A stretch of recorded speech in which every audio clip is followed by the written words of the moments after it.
Welcome back to another video. This video is part of a playlist on the prophetic periods. Today we're looking at the 2300 days. It's one of the most important prophetic periods in all the Bible.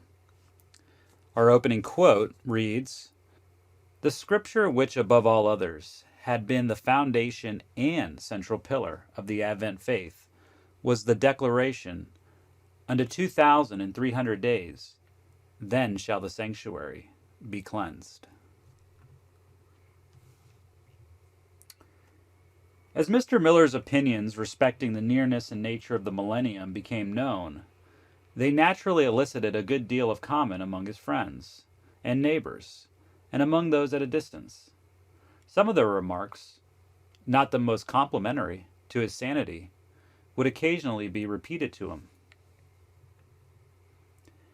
Having heard that a physician in his neighborhood had said that Esquire Miller, as he was familiarly called, was a fine man and a good neighbor, but was a monomaniac on the subject of the Advent, Mr. Miller was humorously inclined to let him prescribe for his case.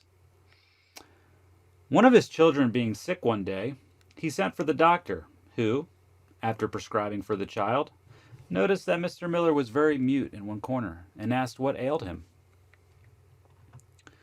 "Well, I hardly know, doctor. I want you to see what does and prescribe for me." The doctor felt his pulse, etc., could not decide respecting his malady, and inquired what he supposed was his complaint. "Well," says Mr. Miller, "I don't know, but I'm a monomaniac, and I want you to examine me and see if I am, and if so, cure me. Can you tell me when a man is a monomaniac?" The doctor blushed and said he thought Mr. Miller wished to know how. "Well," said the doctor, "a monomaniac is rational on all subjects but one, and when you touch that particular subject, he will become raving." "Well," says Mr. Miller, "I insist upon it that you see whether I am in reality a monomaniac, and if I am, you shall prescribe for me and cure me. You shall therefore sit down with me 2 hours while I present the subject of the Advent to you. And if I'm a monomaniac, by that time you will discover it." The doctor was disconcerted, but Mr. Miller insisted, and told him, as it was to present the state of his mind, he might charge for his time, as in regular practice. The doctor finally consented, and at Mr. Miller's request opened the Bible and read from the 8th of Daniel. As he read along, Mr. Miller inquired what the ram denoted, with the other symbols presented. The doctor had read Newton and applied them to Persia, Greece, and Rome, as Miller did. Mr. Miller then inquired how long the vision of those empires was to be. 2300 days. "What?" said Mr. Miller. "Could those great empires cover only 2300 literal days?" "Why," said the doctor, "those days are years, according to all commentators, and those kingdoms are to continue 2300 years. For those who might be new to Bible prophecy, the day for a year principle is found in Numbers 14:34 and Ezekiel 4:6. Mr. Miller then asked him to turn to the 2nd chapter of Daniel and to the 7th, all of which he had explained the same as Mr. Miller. He was then asked if he knew when the 2300 days would end. He did not know, as he could not tell when they commenced. Just a quick examination of the chart here on the left-hand side of the slide. All the visions are one. They're all like a puzzle that fits together, and each chapter repeats and enlarges and amplifies the previous one. In Daniel chapter 2, we have the statue from Nebuchadnezzar's dream. The interpretation is given, and the various metals on the image, gold and then silver and then brass, deal with the various empires, the rise and fall of empires. The same thing in Daniel chapter 7. The interpretation is given. We know who these are. However, when we get to Daniel chapter 8, it's a little bit different because Babylon is actually already fallen by this time, and the Medo-Persia Empire is on the rise. And Daniel is having this vision in Daniel chapter 8, where the 2300 days is found during the time of the Medo-Persian Empire. That's an important point, and we'll build on that later. He couldn't figure out in the story, the doctor, when the 2300 days commenced. So he doesn't know when they ended. Mr. Miller told him to read the 9th of Daniel. He read down till he came to the 21st verse, when Daniel saw the man Gabriel, whom he had seen in the vision. In what vision? Mr. Miller inquired. Why, said the doctor, in the vision of the 8th of Daniel. Wherefore, understand the matter and consider the vision. He had now come then to make him understand that vision, had he? Yes, said the doctor. Well, 70 weeks are determined. What are these weeks a part of the 2300 days? Then do they begin with the 2300 days? Yes, said the doctor. When did they end? In AD 33. We know now that that's 31 AD, but it doesn't materially change anything, so don't let that hang you up. Next line. Then how far would the 2300 days extend after 33 AD? The doctor subtracted 490 from 2300 and replied 1810. Why, said he, that is past. But, said Mr. Miller, there was 1810 from 33 AD. In what year would that come? The doctor saw at once that the 33 should be added and set down 33 and 1810, and adding them replied 1843. At this unexpected result, the doctor settled back in his chair and colored, but immediately took his hat and left the house in a rage. The next day, he again called on Mr. Miller and looked as though he had been in the greatest mental agony. Why, Mr. Miller, said he, I am going to hell. I've not slept a wink since I was here yesterday. I've looked at the question in every light, and the vision must terminate about AD 1843, and I'm unprepared and must go to hell. Mr. Miller calmed him and pointed him to the ark of safety, and in about a week, calling each day on Mr. Miller, he found peace to his soul and went on his way rejoicing, a great monomaniac as Mr. Miller. He afterward acknowledged that till he made the figures 1843, he had no idea of the result to which he was coming. Now, this is from the Signs of the Times in the year 1843. We claim that the 9th of Daniel is an appendix to the 8th, and that the 70 weeks and 2300 days or years commence together. Our opponents deny this. So this understanding was fundamental. It was a mighty cleaver of truth that separated the genuine from the false, just like Daniel chapter 7 builds on 2 and 8 builds on 7, while 9 builds on 8. It continues in that pattern, and 11 builds on the previous chapters as well.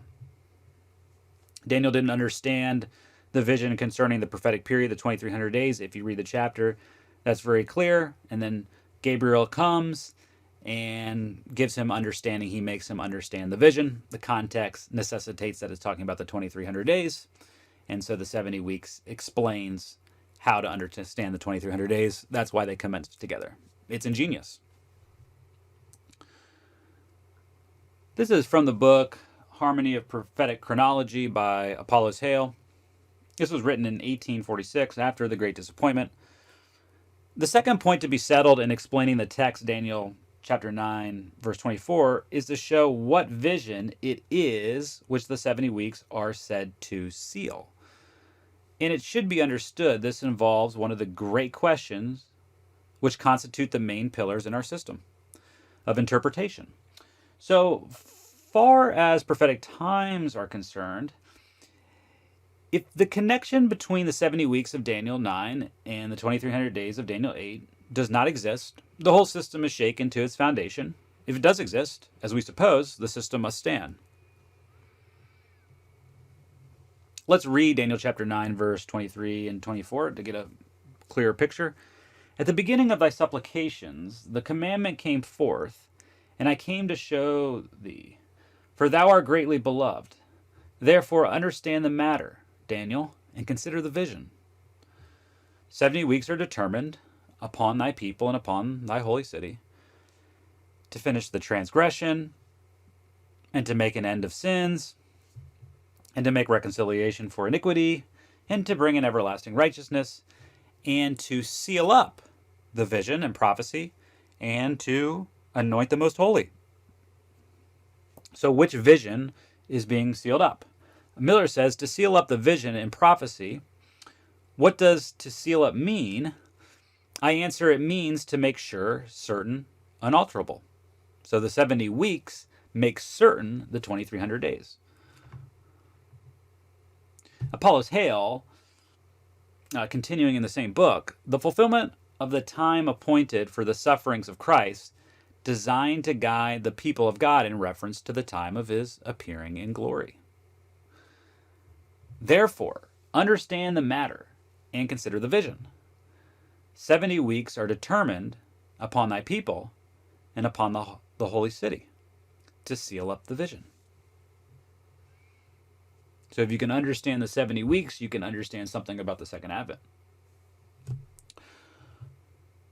So also the apostle, the foundation of God standeth sure, having this seal, 2 Timothy 2:19. So comparing scripture with scripture, precept upon precept, we see seal being used in this manner in a different portion of the Bible. With these significations of the words, all are perfectly familiar. We seal our letters to make their contents secret. We seal our deeds, wills, and bonds to make their provisions legally binding and sure. So it's in this sense that the 70 weeks confirms the 2300 days. 70 weeks are determined, cut off from the 2300 day period. Now let's look at Daniel chapter 8, verse 2 through 4. And I saw in a vision, and it came to pass when I saw that I was at Shushan in the palace, which is in the province of Elam. And I saw in a vision, and I was by the river Ulai. Then I lifted up my eyes and saw, and behold, there stood before the river a ram, which had 2 horns.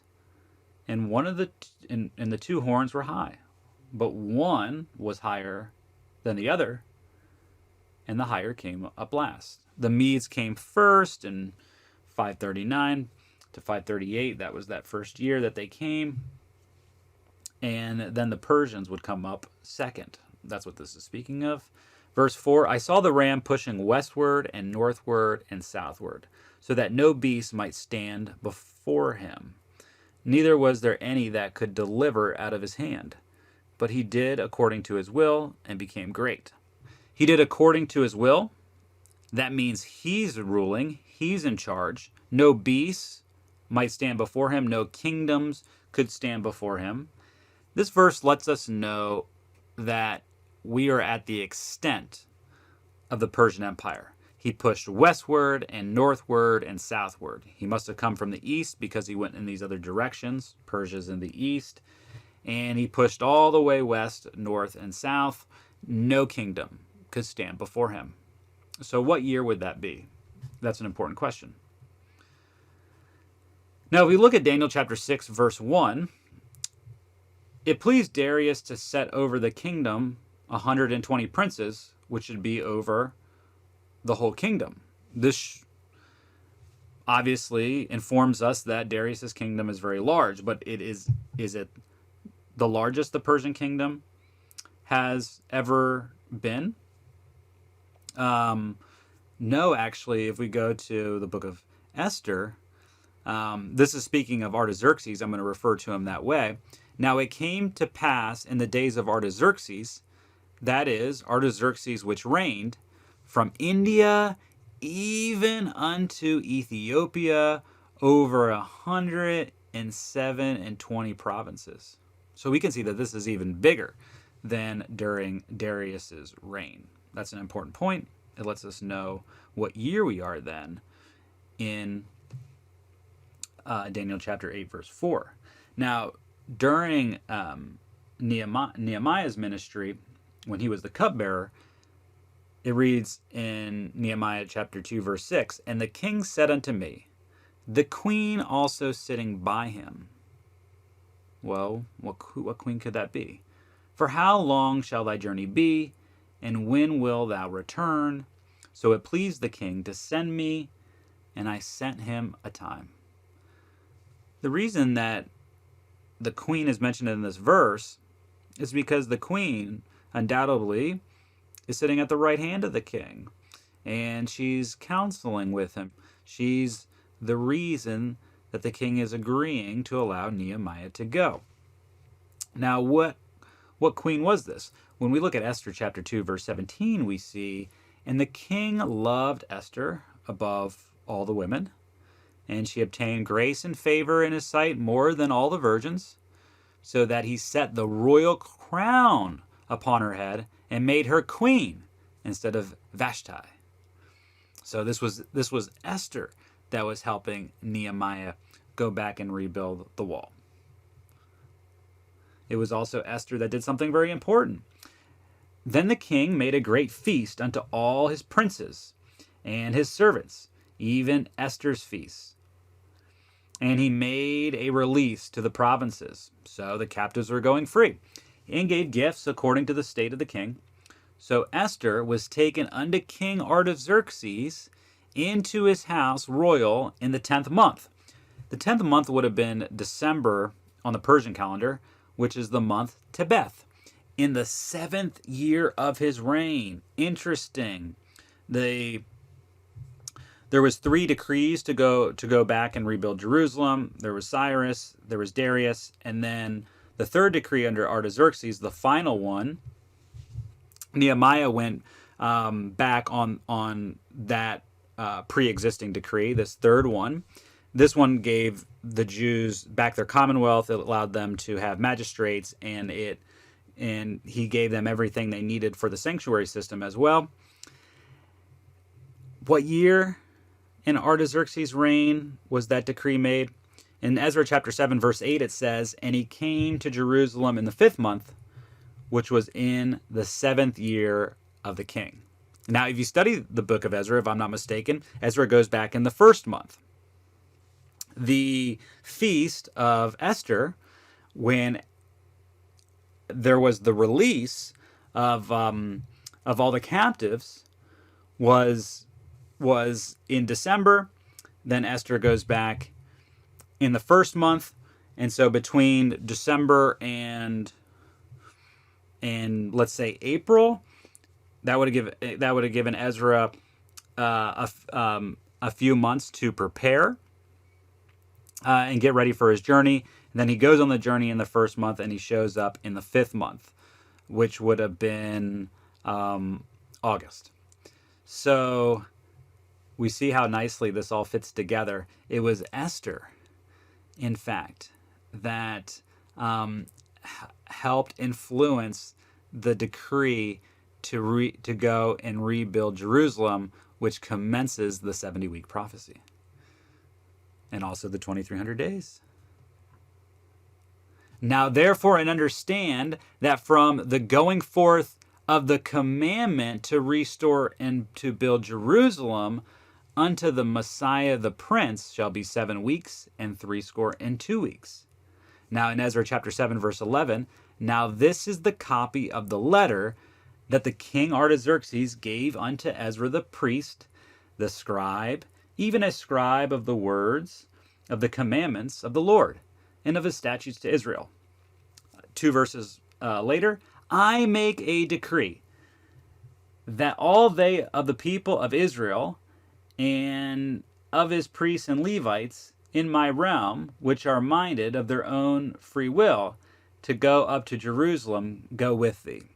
We're now going to address another important point about the 2,300 days. The scripture, "Unto 2,300 days, then shall the sanctuary be cleansed," as found in Daniel chapter 8, verse 14, is an answer to a question. Now, the question that we're going to be discussing has to do with something called the daily. Now, this is Josiah Litch, a very brilliant theologian of this era, he says there are two desolations in Daniel 8. This fact is made so plain by Josiah Litch that we present his words. The daily sacrifice is the present reading of the English text, but no such thing as sacrifice is found in the original. This is acknowledged on all hands. It is a gloss or construction put on it by the translators. The true reading is the daily and the transgression of desolation. Daily and transgression being connected together by and. The daily desolation and the transgression of desolation. They are two desolating powers which were to desolate the sanctuary and the host. Gabriel asks, how long is the vision of the daily desolation and the transgression of desolation to give both the sanctuary and the host to be trodden under foot? And Christ says, unto 2300 days, then shall the sanctuary be cleansed. It is plain that the sanctuary and the host were to be trodden under foot by the daily and the transgression of desolation. The careful reading of verse 13 settles this point, and this fact establishes another, that these two desolations are the two grand forms under which Satan has attempted to overthrow the worship and the cause of Jehovah. That's Jan Andrews. Couldn't have said it better myself. Now, these two desolating powers are also found in the 70-week prophecy. And he shall confirm the covenant with many for 1 week. And in the midst of the week, he shall cause the sacrifice and oblation to cease. That's the cross. The ceremonial law is done away with. And for the overspreading of abominations, plural, he shall make it desolate, even until the consummation, and that determined shall be poured upon the desolate, or in the margin it says the desolator. So the two abominations are pagan and papal Rome. Look at Daniel chapter 12, go to the end of the chapter, and you can read about the taking away the daily and the setting up of the transgression of desolation, or the abomination that make it desolate. The same idea. Let's go over this one more time. Let's do a careful reading ourselves. Then I heard one saint speaking, and another saint said unto that certain saint which spake, how long shall be the vision concerning the daily sacrifice? No, the daily desolation and the transgression of desolation. Let's read it one more time, how it should have been translated. How long shall be the vision concerning the daily desolation and the transgression of desolation, to give both the sanctuary and the host to be trodden under foot? And he said unto me, unto 2,300 days, then shall the sanctuary be cleansed. The word sacrifice is in italics. It was a supplied word. Often the word daily, let's say about 50% of the time in the Bible, has some sort of bearing on the sanctuary. The other half of the time it doesn't. This was one of the other half of the times which it doesn't. It's just obvious based on the a simple reading of the text, a literal reading of the text. How could the daily sacrifice of the sanctuary system be trotting down the sanctuary system? It just doesn't make any sense. So this is obvious talking about a continual desolating power. The conjunction and is joining daily and transgression of desolation together. And they are both giving the sanctuary and the host to be trodden underfoot. Now, here's a quote from the Great Controversy that people struggle with, but they wouldn't struggle with it had they been familiar with the messages from 1840 to 1844. So let's look at this. Miller and his associates proclaimed that the longest and last prophetic period brought to view in the Bible was about to expire. That is something that they specifically proclaimed and published. So if we go to the published writings, we will see what that longest and last prophetic period is. The preaching of each, we look at the context of this quote, it's the 70 weeks and 2,300 days. That can be easily verified. Was based upon the fulfillment of a different portion of that same great prophetic period. That same great prophetic period is the longest and last prophetic period that Miller and his associates proclaimed. And the 70 weeks and the 2,300 days form a portion of that period. Okay. let's look at which one was the longest for them. If the longest period was to be paramount, the 7 times would take precedent over all others. The longest prophetic period, which brings the end to view, the 7 times. Did the Millerites believe that the 2300 days was a portion of the 2520, as we read in the Great Controversy? Yes, they did. This is from March 20th, 1844. Thus we see that none of the numbers in the book of Daniel are arbitrary, all springing from the 7 times. And if you look at this quote closer, it compares the 7 times to a great river, and the other prophetic periods like the 2300 days and such are, they branch off of that.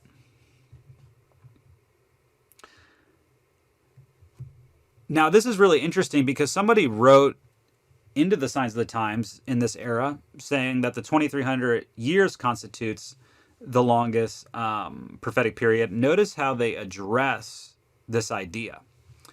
That as the 2300 years constitute the longest prophetic period, it must be regarded as the paramount one. So they respond, the Millerites. There are a few points in the above on which we will make a few remarks. One period cannot be paramount to another period unless its commencement and termination are marked by a greater amount of evidence. We regard the 7 times as one of our strong evidences, a prophetic period which is too important to be thus summarily disposed of. It is certainly deserving of a candid hearing and should not be rejected without the weightiest reasons. We are as much astonished at the rejection of this period as we should have been had he rejected the 2300 days. Continuing in the same article, if the longest period was to be paramount, the 7 times would take the precedence of all others. So this is the false understanding. This is the stumbling block that many deal with when they read the Great Controversy. Miller and his associates proclaimed that the 2300 days was the longest and last prophetic period.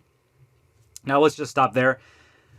Miller and Associates proclaimed that the 2520 was the longest and last prophetic period. But not only that, they actually proclaimed, Miller's Associates that is, that the 2300 days was not the longest and last prophetic period. So when we're looking at this statement from inspiration, how can you interpret Miller and his associates proclaiming the 2300 days was the longest when they proactively claim that it was not the longest? How do you proclaim that the 2300 days is the longest when you're proclaiming that it's not the longest and that you're proclaiming that a different period is longer?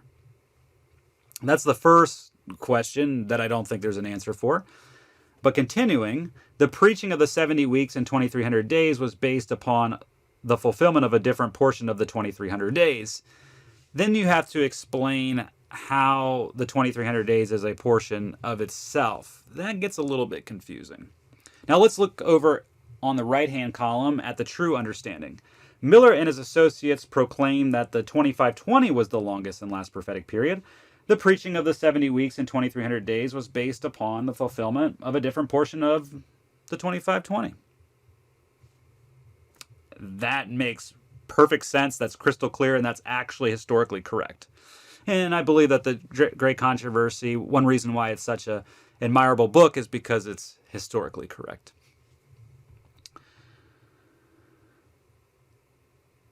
Here's further evidence that they were proclaiming the last and longest period brought to view in the Bible was the 2520. They had a chart, and the 2300 days is mentioned once. The 2520 is mentioned twice in the top right-hand corner. And the 300 preachers that took this Habakkuk chart, which was also a fulfillment of prophecy, and we were told that it would not lie, though it tarry beyond the apparent termination in the spring of 1844. Though it tarry, wait for it, it shall surely come, it will not tarry. The midnight cry then proved the 2520 to stretch actually to the fall of 1844 and the 2300 days as well. But the point is that the tarrying time was caused by the 2520. So there's just absolutely no way that it could be error. As early as 1842, the direction given in this prophecy to write the vision and make it plain upon tables, that he may run that readeth it, had suggested to Charles Fitch the preparation of a prophetic chart to illustrate the visions of Daniel in the Revelation.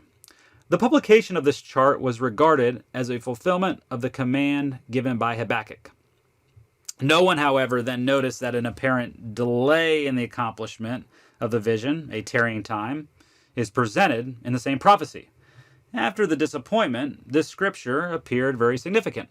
The vision is yet for an appointed time, but at the end it shall speak and not lie. Though it tarry, wait for it, because it will surely come, it will not tarry. The just shall live by faith. Interesting that the just living by faith has direct bearing on the 25:20 prophecy.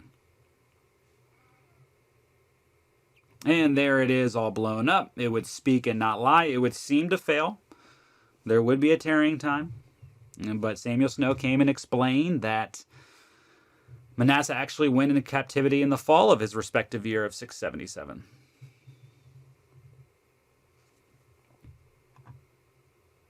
And so these are the prophetic periods of Miller that we have traced down. And in the next video, we will get to the 2,000 years of Hosea. I hope you enjoyed this presentation. God bless.